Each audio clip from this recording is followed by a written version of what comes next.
guys, it happened. I know I'm a day or two late coming out with this story, but I've been kind of busy lately. Didn't really have time to make a video, but I'm making it now.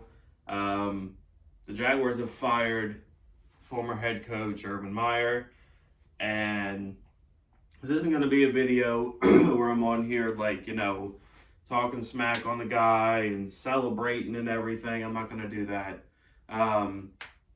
Because there's a part of me, honestly, that's sad. If you go back to January, myself and a lot of you guys had the hope and the belief, at least we wanted to believe, that the combination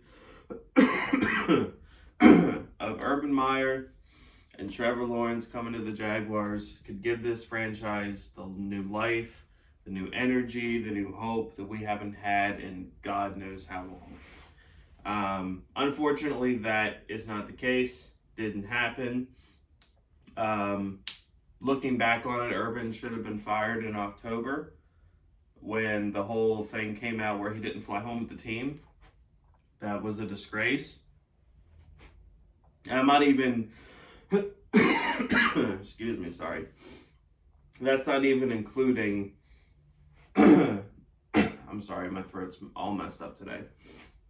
That's not even including the morality of that, with him kind of going behind his wife's back and messing around with other girls and all that. But just from a pure football standpoint, the head coach goes home with the team. Never have I even heard of something like that. But that was just a small thing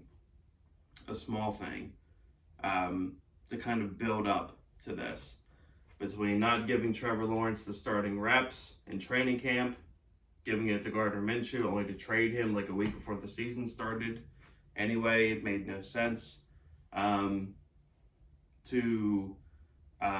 bringing in Chris Doyle in the beginning of the season, which caused a bunch of controversy right off the bat before we even played a preseason game. To now, all these reports that have come out of him kicking Josh Lambo, which I think Josh Lambo was probably shot anyway, but how could you want to play for a guy, or how could you want to do anything if your head coach is going to physically assault you, essentially? I couldn't believe that when I read that. And then the thing with Marvin Jones, I think Marvin Jones addressed it and played it off like it was no big deal. But what was really telling for me, when Shaq Griffin, the day he was fired, came out publicly and said that the Jaguars need a coach that believes in what the players think. If that doesn't say it all right then and there, and I mean the day after he's fired, or the day that he is fired, Trevor Lawrence is talking about never seen Die Hard, talking about Christmas movies. It doesn't seem to me that the players are all that upset, which tells me that all the reports are true. I would love to sit in a room with James Robinson for 10 minutes and just ask him straight up now, what is your thoughts? That's the guy who I would love to get his thoughts and opinions of the whole Urban Meyer wonderful tenure in Jacksonville. Again, I'm sad that it didn't work out the way that I hoped it would, the way that you all hoped it would. But at the same time, I got to give Shad Khan credit, because this is what he had to do at this point. He had to fire Urban Meyer. And I had people at work, people that know me, say, do you think do you think Urban Meyer's going to get fired? What do you think is going to happen? And the answer that I was giving to them was, our owner's too stupid to know, how to do the right thing. So I thought for sure Urban Meyer would definitely coach these last 4 games. And there's probably a 60-40, 70-30% chance that he will be the head coach week 1 of next year. That was just my thought. And Shad Khan actually did the right thing, because at this point, there's no way that he could have continued as the head coach. His credibility and his respect in the Jaguars locker room, 0. So now we have a much more interesting offseason. Once again, back-to-back years.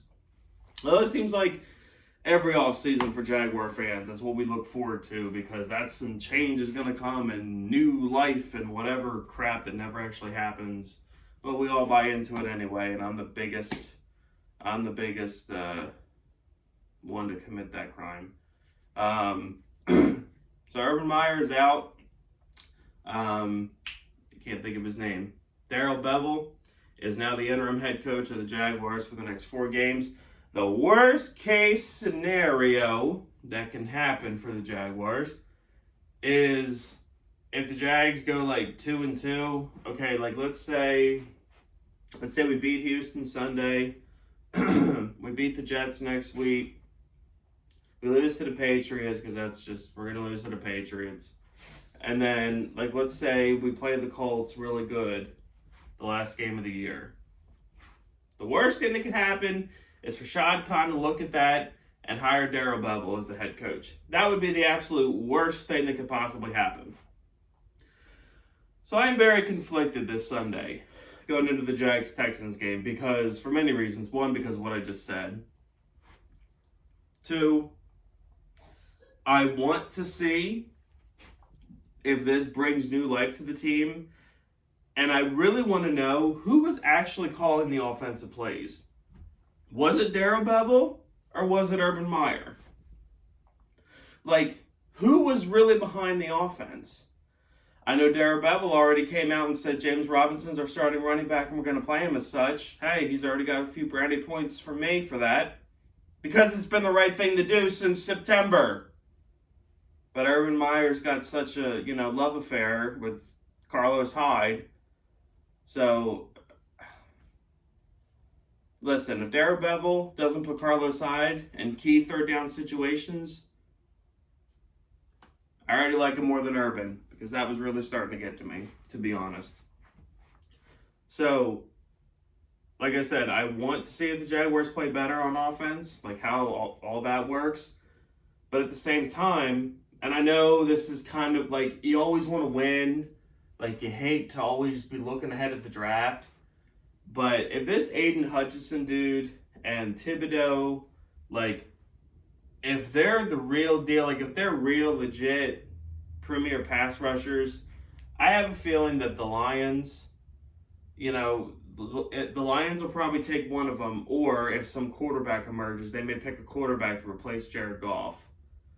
So in the event but if they take Thibodeau or Hutchinson, I want the Jags to get the other guy. I don't want Houston to get the other guy. Because knowing our luck, if Houston has the second pick and the Lions pick Thibodeau, and then the Texans get Hutchinson, Hutchinson's their new J.J. Watt, and then we end up picking like a corner or something that's, average at best. I don't want that. So I'm kind of conflicted there. But at the end of the day, the worst thing that can happen that I don't want is for the Jaguars actually perform decent and then Shad Khan go, oh, okay, I'm going to keep Darrell Bevel as the head coach, because that would be stupid. Because the Texans and Jets are not real competition. I mean, we're not either, but we're in the same boat. And then the Colts, we were 1-15 last year. They were a 1-win at home. So, need I say more? That's all my thoughts that I have for today, you guys. So this off season, we're gonna have a lot more of a lot more to talk about with the new head coach coming in. Let me know down in the comments who you want to be the Jags' new head coach. I do have some thoughts, but that'll be for a different video. Have a great day. Screw the Titans. Go Jags.